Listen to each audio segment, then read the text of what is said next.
Dumelang Sanbonani, good day. Welcome to it. Beyond the ballot, we voted. And now it's time to ask the critical questions. In studio, I have ATM President Vuyo Zungula. He's the president of African Transformation Movement. He and Thandiswa Marau have been representing the ATM in the National Assembly of South Africa since the 22 of May 2019. Zungula was born in Mthatha, has a degree from Nelson Mandela University. At the time of the election, he was working towards his honors degree from the University of South Africa. He's a president. He's a leader. You've seen him on TV. Budwam, welcome on the show. How are you? I'm all right. Thank you so much for having us. Yeah, for some people who have seen ATM in Parliament, you guys rose to fame around 2018 or between that time. Give us a background of who are you first and why ATM?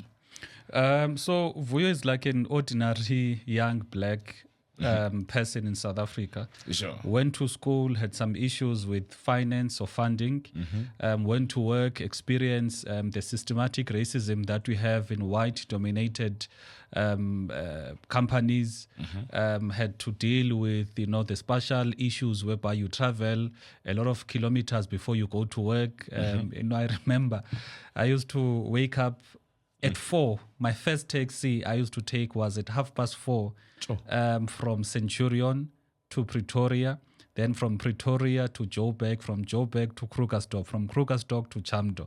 Chamdo, Kagiso. Yeah. So because I could not get a place to stay around Chamdo, I got a job there for about, between 3 and 6 months. Okay. So I experienced all of those things. So that's why you find that most of our politics, they are basically dealing with the basics, and they're relatable because we're not speaking theory.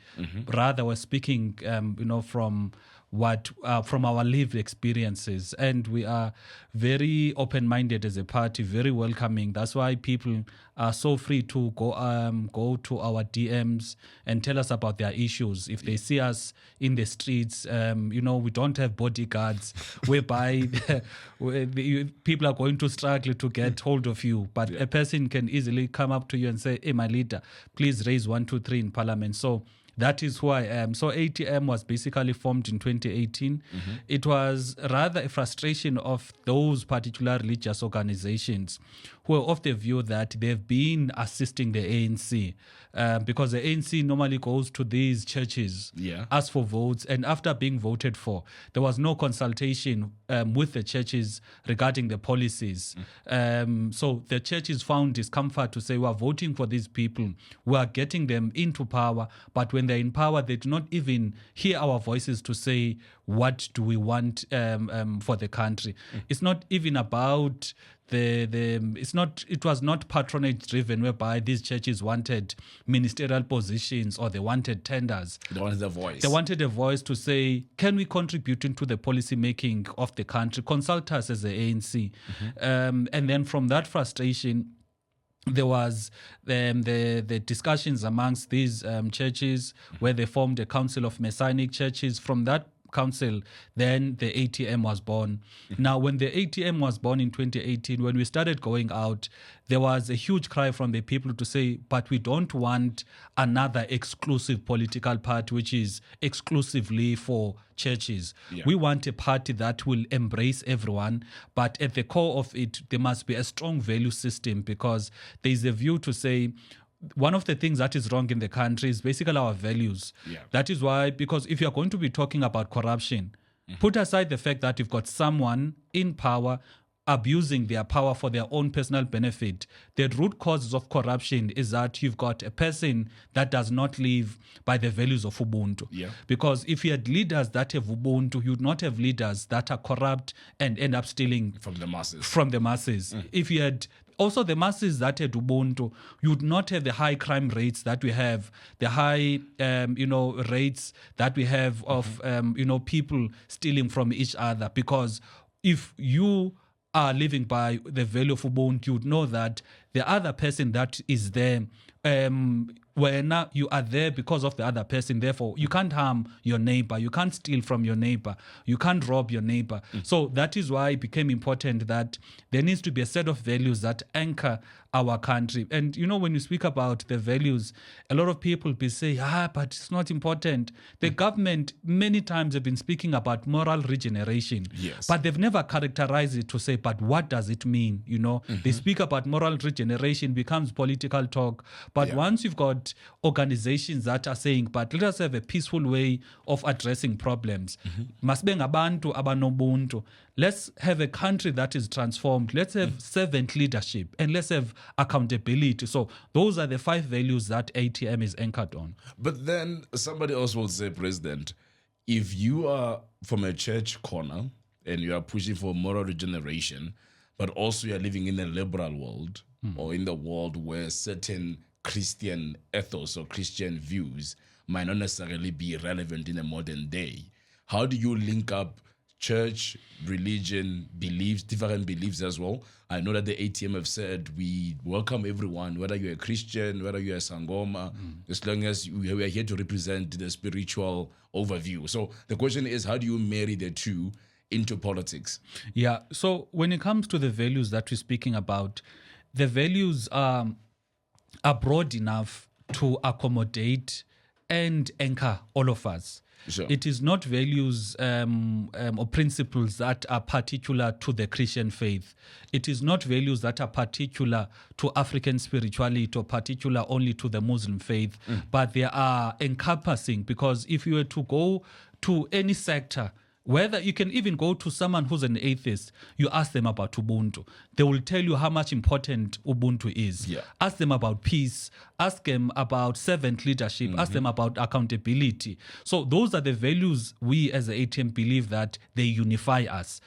Because once we are unified from a values point of view, then we are not going to find ourselves arguing or differing based on there's a particular religion there, one subscribe to a particular religion, because at the end of the day, it takes us nothing if we're divided by religion. But if we're anchored as to what brings us together, and in our view, what should bring us together is to have a values-driven country, because a values-driven country, we are going to have citizens that are values-anchored.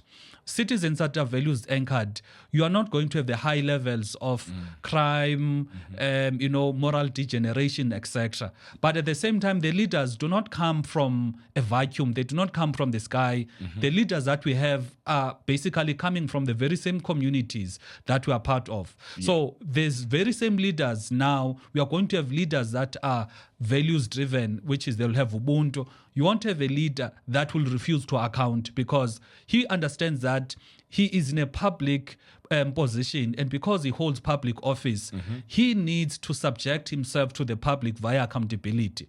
He needs to be a servant leader, meaning he needs to be there to serve the people, not his own family or his own self. Yeah. Similarly, he needs to be umtu onobuntu, meaning he needs to be approachable, he needs to be humble, he needs to put the interests of the people ahead of his own personal interests. So that is the kind of society that we aspire to live in our country.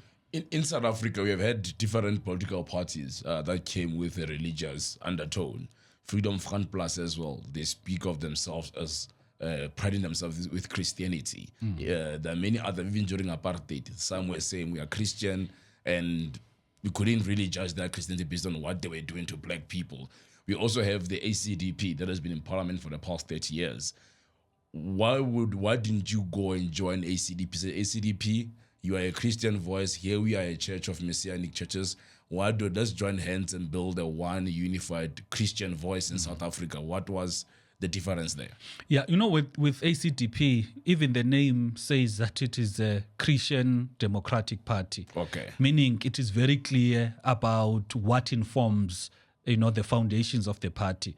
Whereas in our view, we're a faith-based party. That is why you would find it difficult for ACDP to have izangoma inside ACDP, because the manner in which it is driven in accordance to maybe Christian principles as per their interpretation of the Bible. Yeah. Whereas, Tina, what we're saying is that as a faith-driven organization, faith encompasses wonke umntu, number one. Number two, it is values-driven.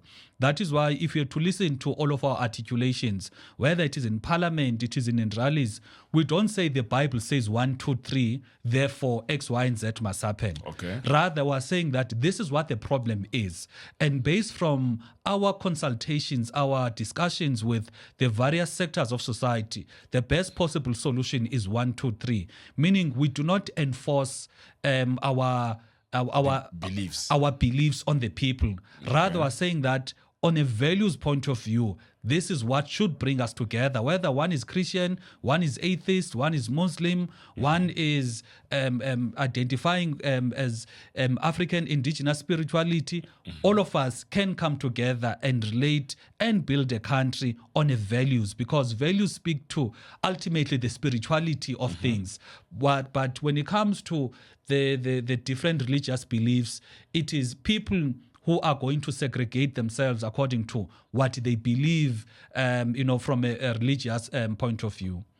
I'm going to come to this part. When the party was born, there were allegations that you are a Zuma party, you are Esmakashwile's party, and you have survived all these lies, or what you can tell us. Were they lies? Were they true? Was there an alignment between you and Zuma before the party was born? Because even Jimmy Manyi was a spokesperson. Yeah, there was no alignment. There's no alignment, because when the organization was born, the discussions happened within the different churches, Amakosi, community organization, to say, let us have our own voice, basically. Okay. Now, the reality with our South African politics is that when you start, your political party, there's going to be very, very powerful sections of society that will try and taint your party. Sure. So the issue they had with ATM is that it's led by someone who used to work a 9-to-5 job. He was not a councillor or a mayor or break away from this particular party. Therefore, he's got a tainted background. So that is what they tried to use, because we remember asking some of the people that were saying, you are saying we're a Zuma party, can you offer us any form of evidence? Because we're equally saying to the media, be responsible in your reporting. There was Daily Maverick, I think it was in 2019, they ran a story and they said that I'm a former DA leader. Whereas I've never even been a member of the DA, which clearly shows that there was an agenda to try and taint the image of the ATM. Yes. So they tried this from this level by saying I'm a Zuma leader. I think there's other publication, I think it is the Africans paper, Rapport, if I'm not mistaken. They said I'm a Zuma loyalist. And again, when you ask them, okay, can you please provide me with any speech I made whereby I'm wearing a T-shirt of the Zuma. ANC or Zuma, but they could not provide anything. So and again, back then, it was fashionable to have the media going against President Zuma, because remember, it was during the height of Zuma must fall marches. Yes. So there was this anti-Zuma narrative that was there at the time. So they wanted to put us into that corner so that people are somewhat discouraged from taking us seriously. Don't you think that maybe the impression was that you appointed Zuma's Jacob Zuma Foundation spokesperson, which is Jimmy Manyi, and you never really spoke very heavily on Zuma at the time. So don't you think that maybe that's what made you the target to say, but this guy never criticized Zuma. He also has a Zuma's person as a spokesperson of the party. The party got registered 20 June 2018. Yes. So from 2018, we're campaigning. Yes. Going across the country. We are building our own organization, focusing the people on our politics, which is the politics that are anchored on solutions. Yes. Not the personality politics, whereby you take a podium and, hi, Zuma this, Zuma that. At the end of the day, it does nothing towards solving the problems that we have. Yes. Now, Mr. Manyi only joins in 2019. beginning, I think it was mid-January 2019. And at the time, there was no Zuma Foundation. He was not a spokesperson of the Zuma Foundation. Okay. So he joins, and after joining, like other people, there were people that joined from the EFF, former members of parliament from the EFF. There were people that were joining from the DA, former MPLs of the DA. But you find that the media never said you are what you call a Malema or Helen Ziles,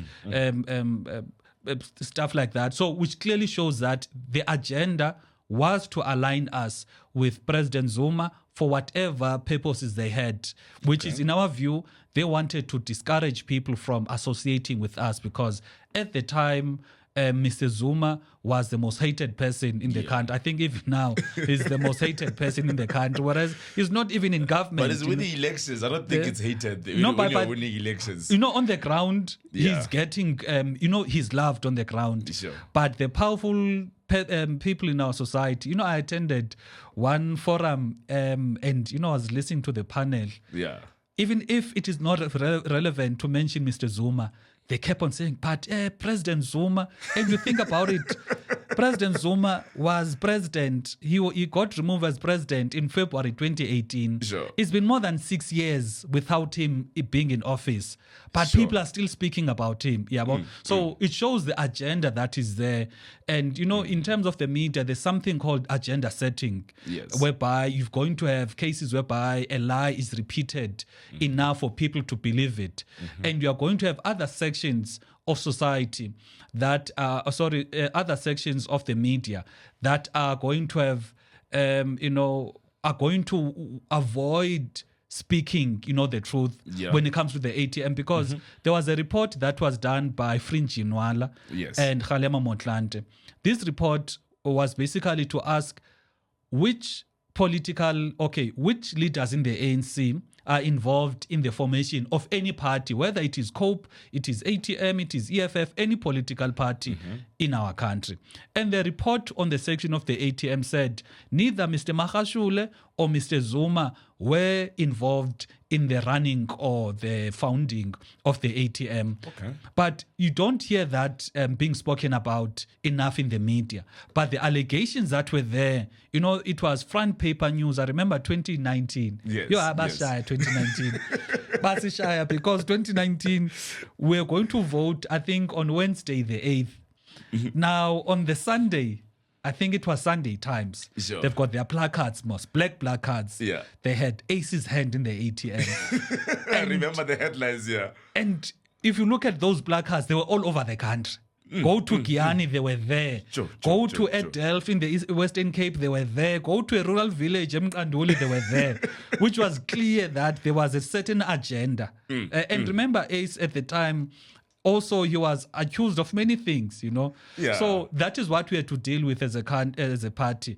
But thankfully, through the power of God, we managed to stand. It's still standing. We're still standing. We're not shaken, because politics is politics about interest at the end of the day. Yeah. So, and our country is.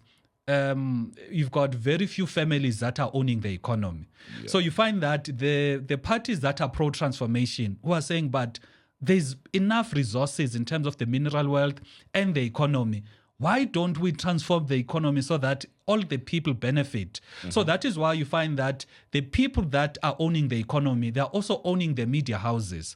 And they are using the media houses to drive whatever narrative that they want out of these parties. So that is why you are going to see the media is going to report negatively about parties that are pro-transformation and very positively about parties that want to just retain the status quo. So that is, and unfortunately, the baptism were to accept as the ATM to say, because we believe in transformation, this is what we are going to be dealt with. Otherwise, but we decided we are not going to change our stance because the people are suffering and it is not sustainable to keep the economy as it is. If the powers that be that own the economy, that own the media houses, who then want to use the media houses to paint us in a certain image, we have no option but to weather the storm, so that at the end of the day we become true representatives of the people. I think most people,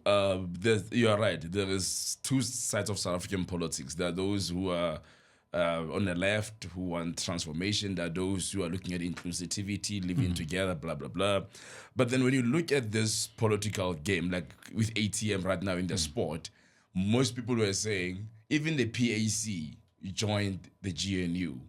And the question then becomes, are you also not taking a stance aligned to Zuma by being anti-IEC, which MK party was? You did not want to join the GNU, as the MK party did not do. And the EFF also came in as well there. But the question then becomes that it seems like your moves are always aligned with the Zuma approach. And maybe that's why the impression will always be that, maybe do you agree ideologically? Is that the case? In 2019, there was no MK. You'll recall that we did a bit of a fracas in the IEC Results Operation Center, because we're not in agreement with the result. Okay. But there was a talk amongst the leadership to say, okay, let's not pursue this. 2021, we also were dissatisfied. Again, there was no MK. But this time around, we said no, but we can't allow a rotten system, a rotten, corrupt system to continue. That is why we took a stand. Okay. So when we said we are going to challenge the elections, it was not because we had, MK is challenging, Nati, let's challenge. No, it was our own analysis where we said, but based on the information that is at hand and what we were exposed to at the challenges that our party agents were exposed to, this is the right course of action, which is to challenge the elections. On the side of joining the GNU, we met with the ANC. And they sat with us. And when we sat with them, they explained, the fundamental principles of constitutionalism, accountability, etc. Yeah. And our view was to say, number one, can you give us the documents? So that, because we had three people that were representing ATM in those discussions. Yes. And we're saying, if you give us a document, we are going to go to the NEC of the party to lay down to say, but this is what the ANC is saying. Secondly, beyond the conceptual or theoretical or philosophical, discussions. Yes. Because talking about constitutionality, accountability, those are highly philosophical, It's campaign messages.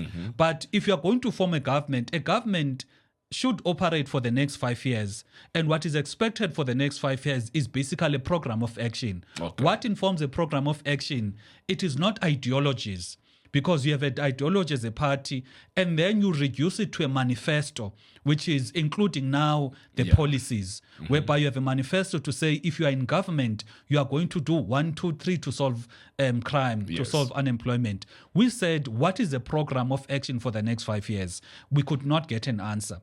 Then we went to the swearing in of members of parliament.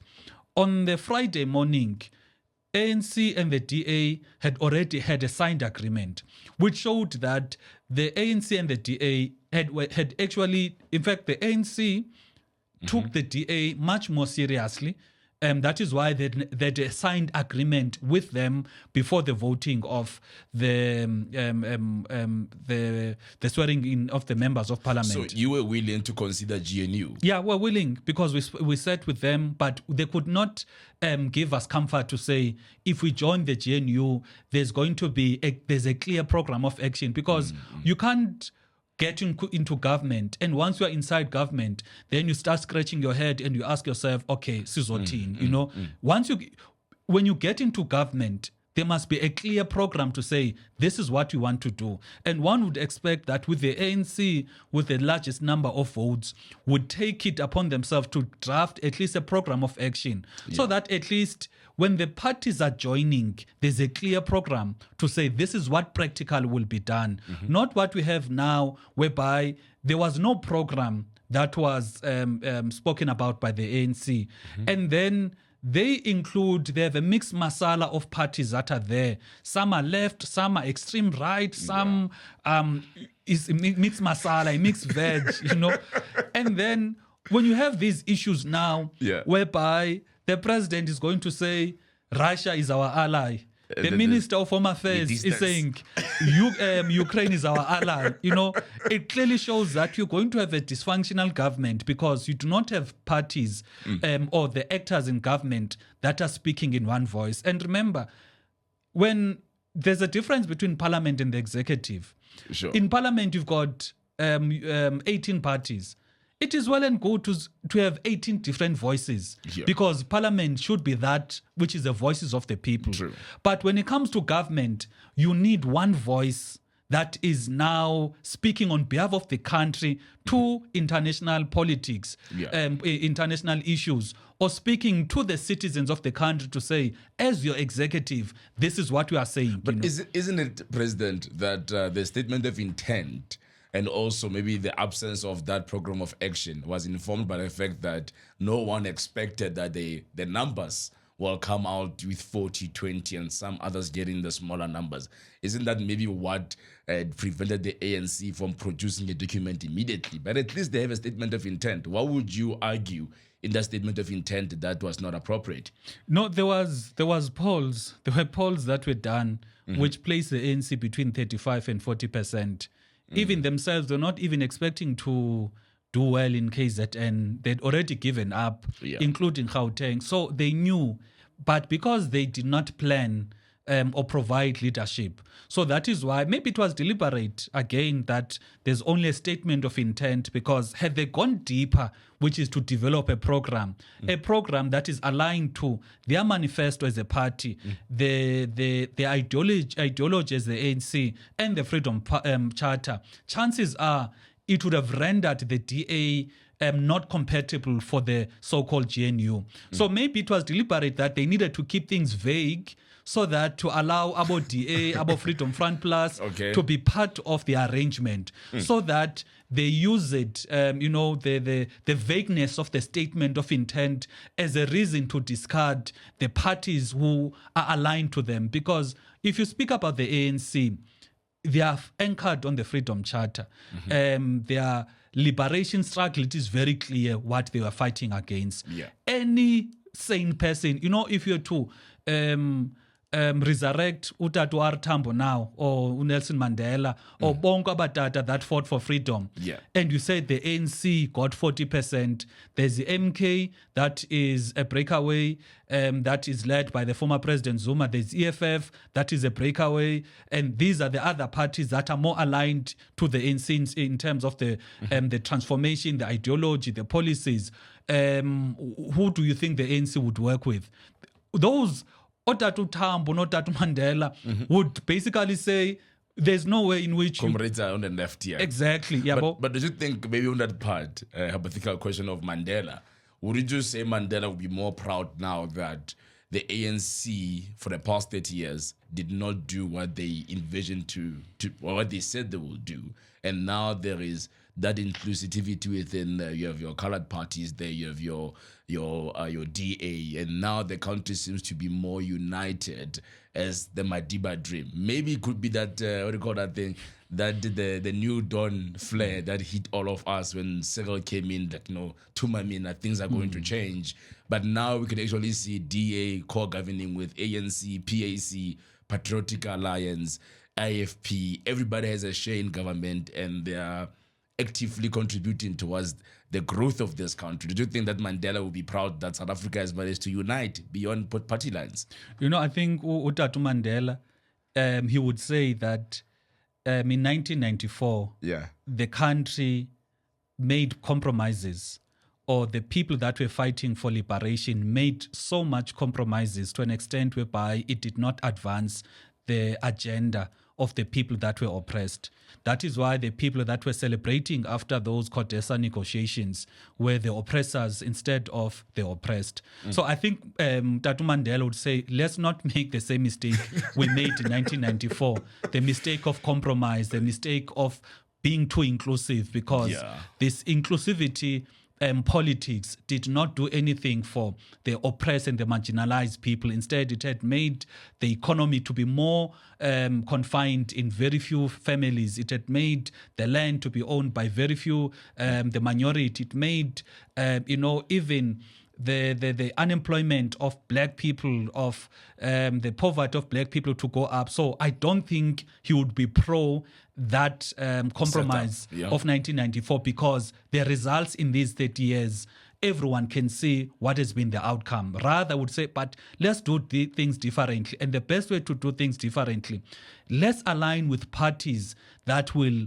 be clear on amending the constitution so that to effect real change, not parties that will be, wanting to retain the status quo. Because if you've got parties that are on the extreme right, parties on the extreme left, and you say sit together, find a common way forward, the common way forward is compromise. But if you are going to have parties that are more left-leaning, what you're going to get is more transformation. And transformation is not even saying that let us kill people, let us chase away people. Rather, let us change the economy, the structure of the economy, so that all people get to participate meaningfully, instead of the economy of the country being concentrated in very few white families. So that is the crux of the issue. The counter-argument will be that for the past 30 years, we had absolute power. And this absolute power, they say power corrupts. And we have seen what happens, because EFF, MK Party, these are all ANC comrades who once served and governed together at some point. And regardless, we did not see any growth. And somebody would say, maybe our biggest mistake was that when we took over government, we got rid of all the DGGs which were white, who already understood the government function, and we just took over and started learning on the job. So maybe this core governance, it's good for South Africa and for us well, to kind of curb corruption, because maybe if the DA is there and you are there, you can't just steal willy-nilly. But if it's just one party enjoying their power, these are people that talk about millions of rands into people's bank accounts. Don't you think that maybe this is the ultimate solution? If you go to local municipalities, I think since 2016, we've had municipalities that are co-governed by different parties. Sure. So, but if you were to look at the state of the municipalities, you don't see real change. Instead, what you see is the changing of the executives every 6 months or a year. It shows instability. So I think the issue that we have in the country is anchored on the legislation. So what the minority did, and they were very smart to do it, was to say in 1994, they want the laws that were previously favoring them to remain. If you're to listen to the interviews about de Klerk, even speaking in Parliament, they were saying that the JSC was our proposal. We're the ones who wanted the JSC. Even President Ramaphosa, when he speaks about Rolf Meyer, he will say that throughout those negotiations, he was excited to see Rolf Meyer being happy, which shows that the winners that we have in the country from 1994 were not the people that were fighting for freedom, but rather it is the people who were fighting to retain the status quo, which is apartheid. So even if you are going to change the manner of voting, which is one person, one vote, you could have a black government or people that are black that are in power. But if the laws that are in place are still leaning more towards the white minority role, then you are going to find it difficult as a black president, as a black premier or mayor to try and navigate on the law, because there's going to be limitations that you have when it comes to wanting to transform the country. So which legislation are you looking at? The land issue, Section 25, and what else are you looking at? Which law do you think, if you amend it, might change the status quo in our country? Look, many sectors, let's focus just on the economy. Many sectors of the economy, you've got what you call barriers to entry. And barriers to entry, it is something that is in law that are basically barriers for many companies which were which were owned by the majority of black people to enter into some of these spaces. Okay. Whether it is the banking industry, you saw how difficult Muntabele Dikotsi found it difficult to actually have a black bank. Why? Because there's barriers to entry. You found it difficult, for example, one of the issues that VPS face and some of these communal banks like Oitala is that the legislation there is limiting some of these banks or some of the limiting municipalities from banking with some of these banks.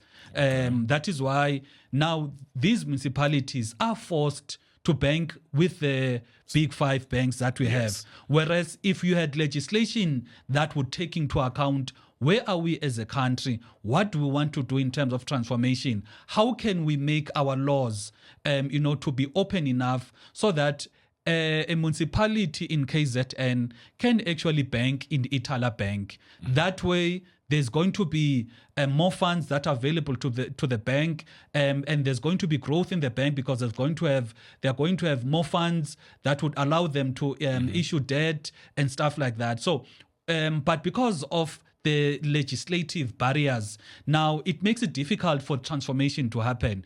You can go to even the sector of coal, for example.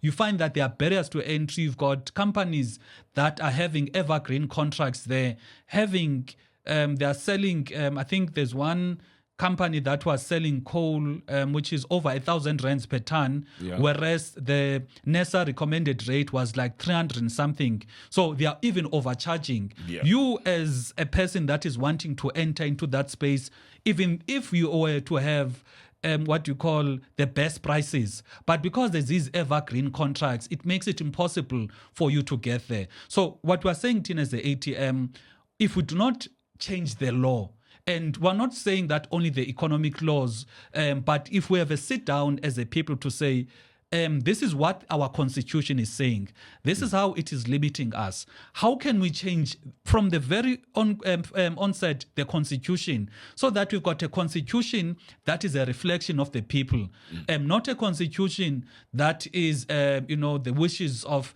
the selected few or the very powerful sections of our society? Because you hear from time to time people saying, we've got the best constitution in the world, but go to Soweto and ask them about the constitution. They do not have that view that we've got the best constitution in the world. But so our view, Tin, as the ATM, we want a case whereby the most marginalized, dejected and ignored people of our country, people without dual passports or dual citizenship, people who, when the country is burning, they've got nowhere to go. We want to serve them primarily because those are the people that are basically true South Africans, patriotic South Africans. But if you've got people that have got dual citizenship, if South Africa is having some issues, they quickly run away. You remember when there was the unrest in KZN, the airports were busy there. And if you were to check where people were flying to, some were flying to Australia, some were flying maybe to Cape Town. But what about Ugogo from Kwamashu? So we need to have a government that is going to prioritize the people without options, not to say what is regarding the people with options. I think, President, most people feel like we have been hearing this for so long. It's become a rhetoric. The ANC had 60%. And they kept on promising us the land. And they had the legislative power at the time with Zuma, with Thabo Mbeki to say, you can just change these laws and make these things work. But all we hear is them saying, we are going to do this. Meanwhile, as if like there is someone somewhere who needs to open this, and they have the power. And there's a man who, I think it was from another political party, who said, I won't mention his name, who said that maybe where we are failing is governance, where we don't use the state to literally transform the lives of our people. We do have a tax base. We do have budgets which you don't even know where they are going. All we hear is billions and billions of rands. But South Africa is still in a worse shape than ever before. So don't you think that the failure as well, apart from the constitution, it's upon leadership and governance? Look at the Eastern Cape, look at Northwest, look at different provinces that are slowly dwindling. And there is budgets allocated here. There is a state power that the Afrikaners use the state to empower the Afrikaner communities. Where do you think we are failing? Is it governance? Is it lack of leadership? It's a bit of both. We're not discounting the fact that there is corruption and there's failures of governance. There are some areas whereby you can see if we do not have corruption, these provinces, these cities would have been so far ahead. Yeah. So we're not discounting that reality. It is a big reality. However, one of the things that we also need to consider or have a look at as a country, if you look at, for example, the ANC, the assumption is that there is no interest or private interests that are influencing the leaders in the ANC towards going to these NEC meetings to discuss, positions there. You'll recall that if you were to look at the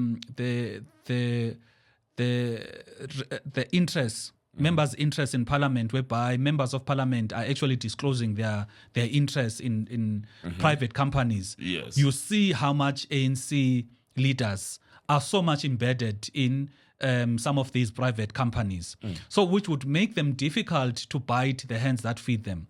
Because if you've got members of the ANC, senior members of cabinet, who are having a lot of shares in the banks, they would never advocate and thoroughly, genuinely push for a state bank because they would be somewhat reducing their bottom line in terms of the shares they have in these banks. Yeah. So the crux of the matter is that, yes, there's corruption. Yes, there's governance issues. However, we've got a captured state, or we've got people that are in government who are not advancing their positions in government for the benefit of the many, but rather they have been co-opted, basically. They've been given shares. Abanye, they are given, their wives or their relatives are given shares, or they're given directorships, to an extent whereby when these now people go to the political meetings of the ANC or go to cabinet, they do not engage on the basis of wanting to improve the lives of the people,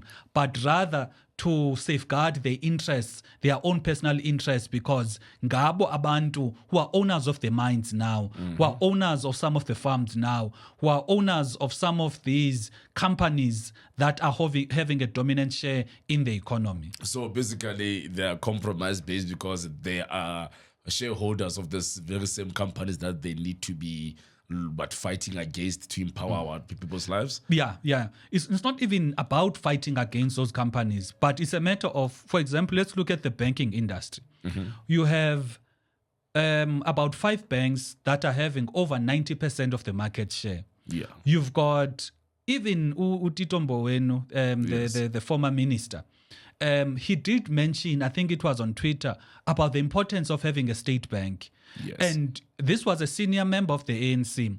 But if you're to interrogate when he became a minister of finance, what did he do that would lead to him for people to see that these were your political views? And then when you became minister, you actually went through with your word, you stuck with your word and actually did something. And the question is why, and the why part in our view is leaders in our country are compromised to a great degree because they've been co-opted by the system. They are part and parcel. They are beneficiaries of the system. So that is why they will speak transformation in rallies, but practically when they're in government, they will not actively try for transformation. The issue with the state bank, I think maybe it was tested with the VBS thing, where we started, the municipalities were banking with VBS, and behind closed doors, VBS was financing lifestyles of politicians. So it looks like it's a heist. You are stealing from municipalities. How do we then make sure that then that state bank will do its job and it won't just be used as a vehicle to fund political parties and to actually enrich certain people behind the scenes? Most banks that we have, there's legislation that directs how the management of the funds is. That is why even now with the court cases that are there, even the charging of some of the executive from the VBS, it's not a matter whereby, the state is trying to establish what went wrong, but rather there is that understanding to say, but this is what the legislation is. This is what the law says. You as executives, this is how you violated the law. So we've got a safeguard in terms of the laws, in terms of some of the state institutions. And it's not confined to having a state bank. It's, for example, about Transnet, about SAA, Denels. Any state institution, there's legislation that directs how it must be managed for the benefit of the people, not political parties, not politicians and their lifestyle. So it would not be different. I'm gonna come to this part here. You have a strong policy on immigration. Right now, the EFF said we need to rather just open borders and naturalize these comrades. The money that has been spent every year, it's unnecessary. They're not going anywhere. What is the view of ATM on illegal immigration in South Africa? I mean, now already kids are dying from poisoned food. There is no legislation even when it comes to shops. What is your view on illegal immigration? You know, illegal immigration has got so much dangers to the country, and it is some illegal immigration actually regresses the country. There is no way illegal immigration can progress the country, because if you have a country, you need to govern. For you to govern, you need to know you are having so many citizens. And with so many citizens, let's say in a particular area, you need to have so many police stations, you need to have so many clinics, so many schools, so many, public facilities, because you know the population or citizens that you need to provide for. Now, once you've got illegal immigration, that throws all of that out of the book, because you don't know the people that you are needing to cater for. Yeah. That is why the MECs of health in Limpopo and in Gauteng have always been complaining that our public hospitals in the province are overwhelmed because there's not enough capacity. Sometimes you find that people have to go queue in a clinic at 4 a.m. only to be seen by someone at 12, simply because there's so many people coming outside of the country wanting to benefit from our healthcare system. So illegal immigration, it is something that is regressive. Yes. Now, our view as the ATM is that it should not be politicized. Because if you're to go to any other country, immediately you enter the country illegally. You don't need politicians to shout there and say, but this and that. But you've got law enforcement that will go to you as a person to say, you have violated these particular laws. Therefore, you are arrested. Therefore, you are going to be sanctioned in accordance to the law. But in our country, we have got a weak law enforcement culture. That is why people are going to be complaining about why are we arresting so many people? It is Afrophobic or xenophobic, but it is the law. It's what the law says, you know. So that is why our view is to say, if we had proper functioning law enforcement in our country, would not have the problem of illegal immigration. So, President, how do we deal with it now? Do we wake up one morning, we declare state of emergency, whatever you want to call it, and say we are deporting all illegal immigrants? People pile up on the street, arrest them, and deport them to their countries. Is that how you're going to deal with it? Amongst other things that needs to be done is that you need to build a proper infrastructure in the borders to make sure that there is no illegality or illegal movement. Because you can deport people now, just like it happens in December. There are people that turn themselves in Lindela, and they're deported in December. They go spend time with their families. Come January, they're in. Back, you see what happens in January. Sure. There are videos on all TV stations showing what is happening. And you've got, places whereby people just basically walk in and out. So if you deport without dealing with the physical infrastructure issue, then you're going to be wasting that money, because people are still going to be coming back. So our view, deal with the infrastructure problem. Build the wall. Build an infrastructure that is enough to prevent any form of illegal immigration. Okay. Secondly, deal with the corruption amongst the border management officials, so that you don't have people that will allow people to come in and they'll be given a cool drink there. And this is now linked again to our airports, because again, people, when they think about illegal immigration, they think Beitbridge. They do not think of OR Tambo. We've been hearing stories about how many people coming from Asia, coming from Pakistan or Bangladesh, 50, 60 of them coming in one flight, just go through the system in OR Tambo. The same way we were surprised about the Libyan that were found training somewhere in Mpumalanga. Exactly. But the story, we never heard of it again, to say, but how did they enter the country? Exactly. And what is and I know you have a policy as well on job creation, security, and there's a part where you said maybe it's about time we introduce a military conscription for the youth. Are you still standing by it? Yeah, definitely. We need, because, the military has got the benefit of training order, training discipline, and training young people to behave in a certain way. Okay. If you were to look at our young people now, maybe it is because of the poor quality of education. We are groovists. It is the issue of not actively participating in the economy. Yeah. Therefore, it creates a vacuum. Now, this vacuum has been filled by alcohol. Yeah. Alcohol is not taking us anywhere as a country, honestly. The results are there. When there was a ban on alcohol, the amount of crime that was committed was less. The amount of accidents that were there, they were less. The amount of people that needed to be treated by hospitals, they were less. Now, you find that in our country, especially on Tangabetu, our fellow brothers, siyagroova nje. And this groove culture is not going to take us anywhere because should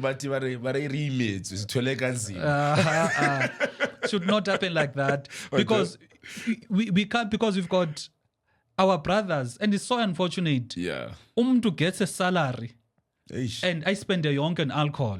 So he will live the next month, next 30 days, from hand to mouth, because he does not have any means of improving his life. It becomes an endless cycle that will not take us forward as Abantu, So we need to find a way to say social consumption may not be necessarily wrong, but to the extent in which it is happening in our country, one person cannot be blamed for being anxious as to what will become the future of our country. Because if you go to the townships now, ezintwana ziyanxila ziphela zichaya inyawupe. Can you imagine intwana echaya inyawupe ngoku thinking could be the next president of the country? Sure. The answer is no. He can't be the next principal. He can't be the next teacher. He can't become the next doctor. Only the next 4 years will be unemployable. Exactly. So that is why, even if it's not an uncomfortable conversation, because there may be people that will swear at us for this particular part of the podcast to say, but we want to drink. Why are you taking us? But if it's something, it is ibulala isizwe. We need to have frank conversations to say, masibuyisa unyawo kancinci, yabo. So that is what we as black people we used to have the benefit of, which is elders abakwazi ukuthi kanibuyisa unyawo, yabo. Which is not, but even if we're doing something, but hey, let us tone it down a bit because it has become destructive. To come to your point, you are right. When you look at the quality of young men right now, by the age of 14, your only fun, it's alcohol. High schools now, the crime is high. Smoking of drugs or other drugs as well is went high amongst the youth. So you are right that we need to go towards sobriety at some point. We're going to be sober and deal with things of life. But also there is issues of unemployment. There's issues of young people who are depressed, who feel heavy on issues of, because I did my degree. I can't get a job anywhere. The ANC is giving me $350 per month, which I don't even understand what is the wisdom behind the $350 in terms of poverty elevation. And I'm stuck here, no jobs. Panyaza last time said Nancy span. We are still waiting for that span. Does ATM have a job plan? As you are telling them to get away from this, what is the alternative? How do we make these young people appetized again to dream, to have hope, to start looking at themselves in the future than right now where they feel like it's all gone, chief? Because all we hear lately is that people are getting retrenched, but we only hear less about how many got employed. Look, ATM has got solid plans for job creation. I'll mention a few. The first, it is local production of goods. Sure. Our country, unfortunately, is not manufacturing driven. We'll recall that we used to have, especially in the Bantustands, we used to have factories there. And the factories were producing the goods that were consumed by the people on a daily basis. But now the infrastructure there might be semi-damaged or might be damaged. But people on a daily basis are consuming those goods. So our view as the ATM to say, produce goods locally, especially where we've got capacity. Because now we've got instances whereby we even import a toothpick. Something that is so easy. You can even get intwana echaya inyawope. Uthi yenzi toothpick. You can do it. That's how easy it is. But we're importing it. Why? Because we do not have the political will in our country to actually create jobs. Sure. So that's the first one, the local creation of jobs. Secondly, we've got government spending. The government has over 2.5 trillion budget per annum that it is spending. Okay. Whether it is municipalities, national departments, 2.5 trillion. 2.5 trillion Sure. that it is spending. If you look at the government, which is the state, which is all three arms of the state, all levels, whether it is national, provincial, or local, including the entities. Yes. But if you're to ask yourself, how much of that money is spent on SMMEs? Less than 20% is spent on SMMEs and cooperatives. More than 80% is spent on big business. Now, what that does is that it makes the economy to circulate amongst the very few hands, which is the big business that we have in our country. Whereas if you were to procure from SMMEs, what that will do, it will create diverse players into the economy, because an SMME in Buffalo City is going to be different from an SMME in Malahleni, different from an SMME in Toyando. But if you've got Bidverse, for example, Bidverse, whether it is tendering in Polokwane municipality, it is tendering in Ortambo, or is tendering anywhere, it is benefiting the very few people.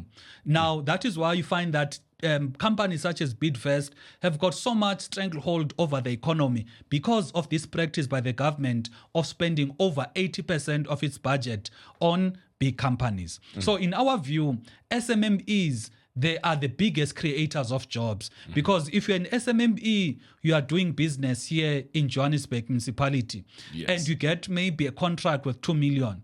Yes, you'll do the work, but because you want to grow, you'll employ people. If there's opportunities, you may want to do some work even in Tshwane. What does that do? It will make you even to open maybe a branch at Tshwane that will create employment. So that is the second one. The third one is to say you've got a public investment corporation.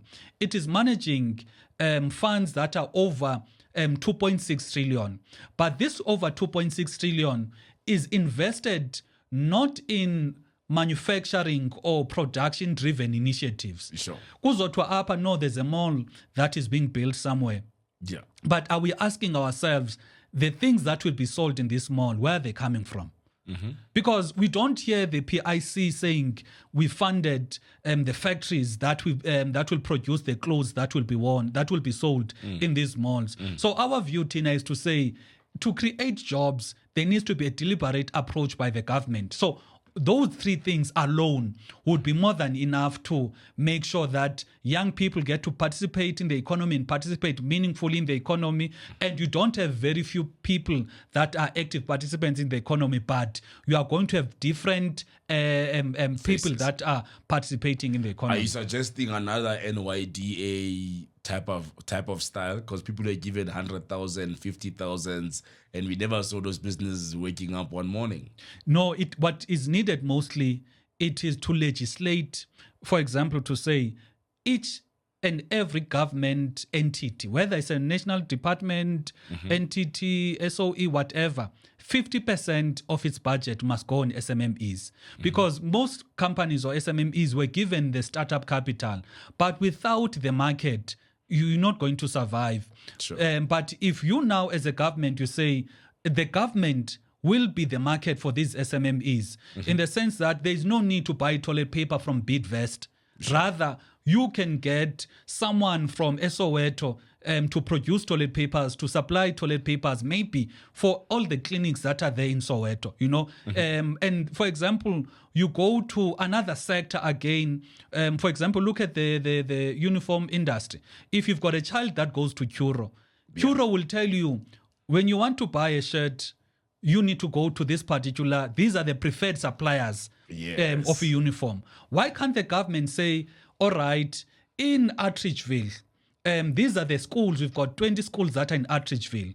We've got cooperatives or SMMEs Tailors, that are there in Attridgeville. Therefore, you as the schools in Attridgeville, do not go to PEP or Ackermans to buy uniform. Buy uniform from your own people, which is your own SMMEs and cooperatives that are operating amongst you. Yeah. That way, these people, remember, those cooperatives are run by abazali bethu. Yes. Therefore, so money will be circulating amongst us instead of getting a grant and taking the grant to PEP or to Ackermans to buy school uniform. Whereas the private sector is deliberate. If you go to Curo, they will tell you buy uniform from this here. supplier. And you find that if you were to investigate Curo and this particular supplier of theirs for uniform, partners. they are partners somewhere. So why the government is not intervening to make sure that the economy gets to circulate amongst different hands? I've heard about the township economy, about it's about 4 billion, I think. 400 million. 400 million, sorry, Yeah. And billion. Sorry, billion. Yes. Yeah. So the question then becomes that model.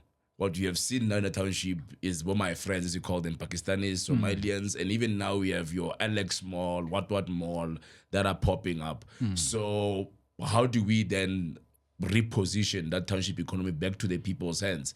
Do we shut down Pakistani shops and somehow give people money to run spaza shops and have supermarkets? Is that what you're planning?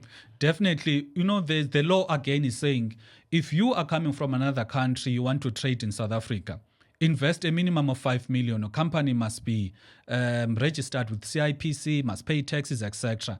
But because of the lack of law enforcement, a person can come all the way from Pakistan to sell you a sweet, Sure. It's a special skill that we don't have our brothers who can do that for us. So what we needed, Tina, and it's not, there's this narrative to say, but if these guys close down their shops, what will we do? They did not find it empty. We used to run our own Spaza shops, our yes. own spaza shops. There were no fake foods. We did not have people that were dying there. We do not have wholesalers behind us. Where people were manufacturing fake foods. We do not have people that were sleeping. Engaging in other activities in the very same shop whereby they are keeping food. We respected people. That is why there were not deaths and there Yes. were stuff like that. So what we are saying, Tina, as the ATM, enforce the law first. Secondly, ensure that you give support to our people, because currently you're going to have ugogo okanye umama wethu in the street selling veg, selling fruit. You can't possibly tell me there's no will there. There is will. What is lacking is to support Logogo. And it's something that we should actually be critical of the ANC government. How can umama omdala spend over 20 years selling fruit on the pavement? Why can't the government ikwazi umncedisa at least to the move caravan, at least to move from selling on the street to a caravan, from a caravan to a corner shop, from a corner shop maybe work together with other people to have a wholesale, for example. So the business or entrepreneurial spirit is there when it comes to South Africans. What is lacking is support. And also I want to make this point. The mistake again people have when it comes to viewing the Pakistanis and them. They think the one person that is behind the counter is the owner of the business, of which that person is not the owner of the business. He's working for someone. So there's an entire syndicate, because every 2 weeks in our country, we hear of Ethiopians or some Somalis that are trafficked into the country. They are found in a house in Centurion or in Ekurhuleni. There's hundreds of them in one house. Now, those people, after they come into the country and then they get to be placed in different areas, their duty there is to just sell. Because a person who is trafficking the country does not have a cell phone. The only thing he has is just the clothes that he's wearing. Where did he get the capital? Where does he know where to buy the stock? He's forming part of a syndicate. So the weaknesses of the ANC is not to dismantle this syndicate, meaning South Africans are unfairly judged. Ukuba, hi Nina, you let Pakistanis take over the township economy, but they're not being truthful. Ukuba, you let syndicates are the ones that defeated you. You Bafana, you are competing against an entire syndicate, which clearly shows Ugoba, South Africans under this system. And they have the wholesalers, they have whatever. Exactly. So it's one big man at the top. One big man at the top. That is why there was even a report that was saying the ISIS terrorist organizations, there are sometimes, or there are allegations that they are funded by the spaza shops in our country. So, which is very clear, Kuba, you're not dealing with one person that is a businessman or an entrepreneur running a spaza. You are dealing with an entire syndicate here, which is it is very dangerous for our people, because you can't have people, you have not vetted them. You don't even know where they come from.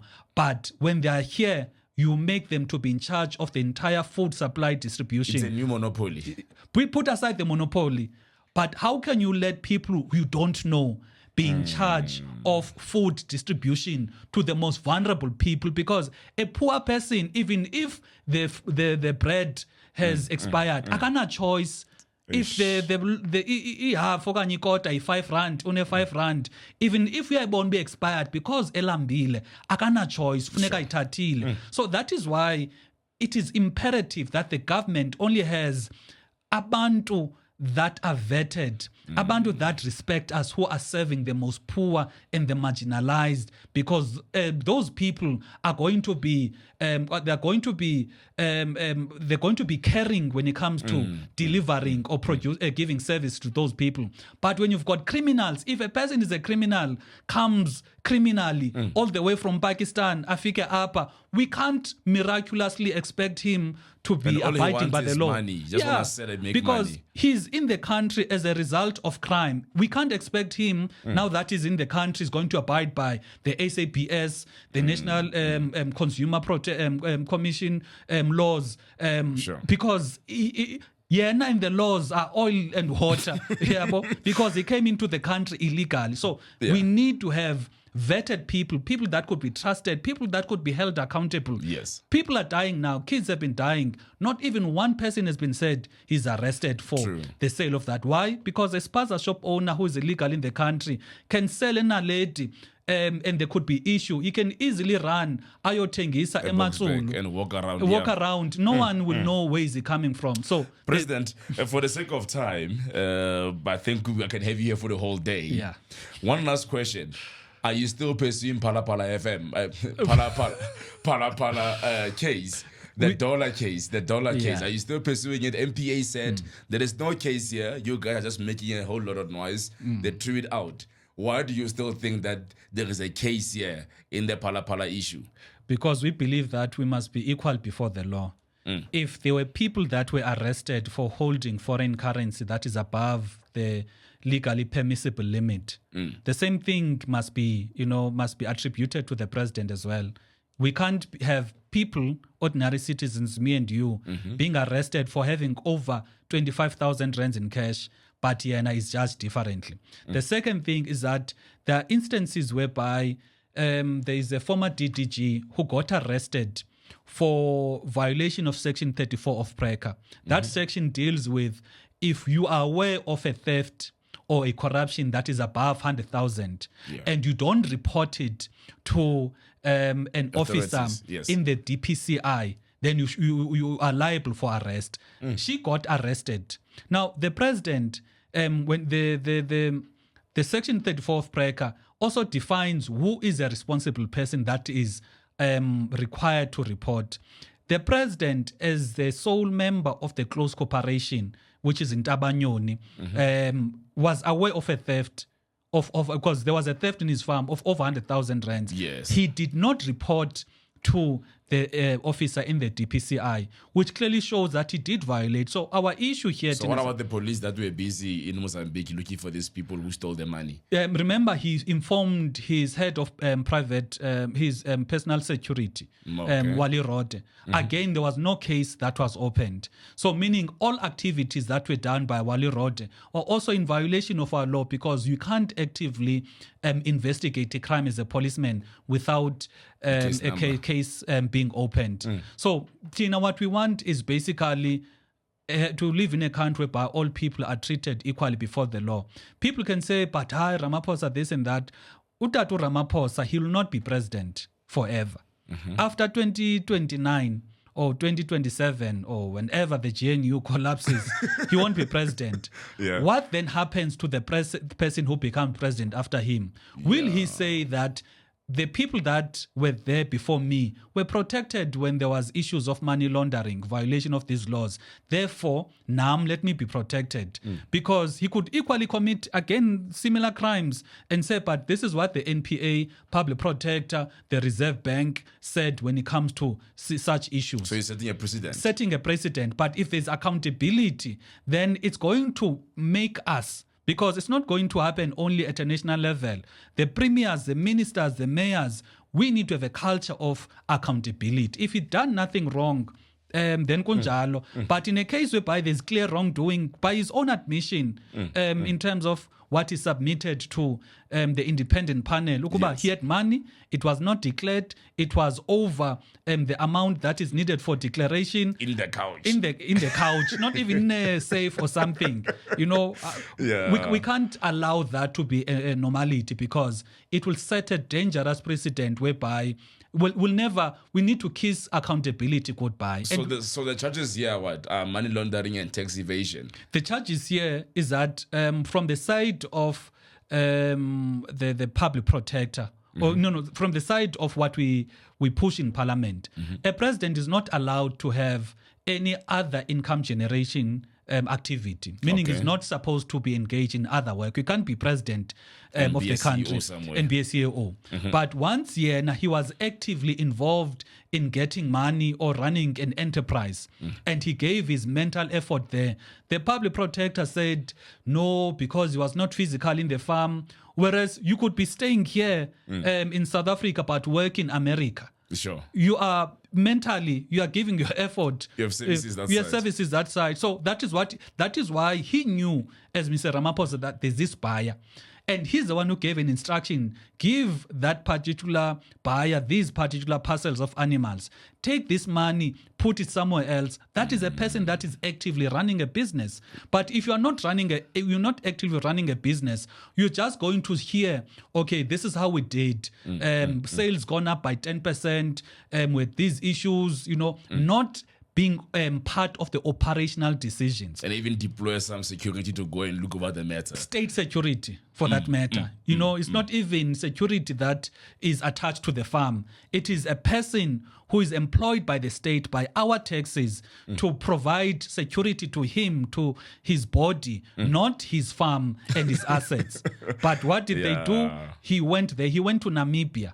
And it was during the height of a lockdown, but he went there. So our view in accountability, we can't want accountability from this person, but don't want accountability from the other person. Okay, I think I'm going to wrap it up right here, my brother, because there's a lot of questions. The GNU, some are saying it's going to last. Some are saying maybe it's worth our while. We just have to see how far it goes. And now you have also the progressive forces. And there has been an exodus from the EFF to MK party. Is this not somehow, in closing, is it not somehow compromising the progressive forces that some members of the EFF are jumping to MK party? Would it not cause division between the progressive forces? Not at all, when the vision is much bigger than the individual people in the different parties. Okay. Because our focus should not be about us as the personalities, as the individuals in the parties, but it should be a generational mission. A generational mission will always be much, much bigger than the individuals that are contributing towards that particular generational mission. The GNU is unlikely to survive simply because you've got opposing parties. The DA, if you're to look at the sixth parliament, just look at the sixth parliament, how the DA was opposing each and everything that was proposed by the ANC. NHI oppose, Bella Bill oppose, minimum wage oppose.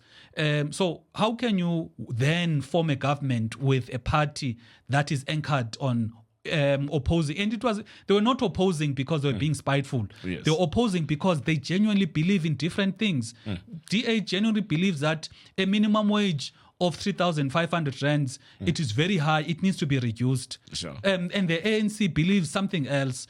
The DA believes very opposed They're far things. apart, yes. They are far apart in terms of the ideology, how they think government should be run, from the policies. So once you've got parties that are so far apart and you want to form a government, you are going to see what we're seeing now. president of the country goes and says Russia is our ally. The DA minister Steinhazen, goes out and attacks the president. Few days later, the Home Affairs Minister of the DA says that Ukraine is our ally, whereas these two countries are in war together. So you can't have two people that are in war together and say, no, two bafethu ngabazitanga. Yabo.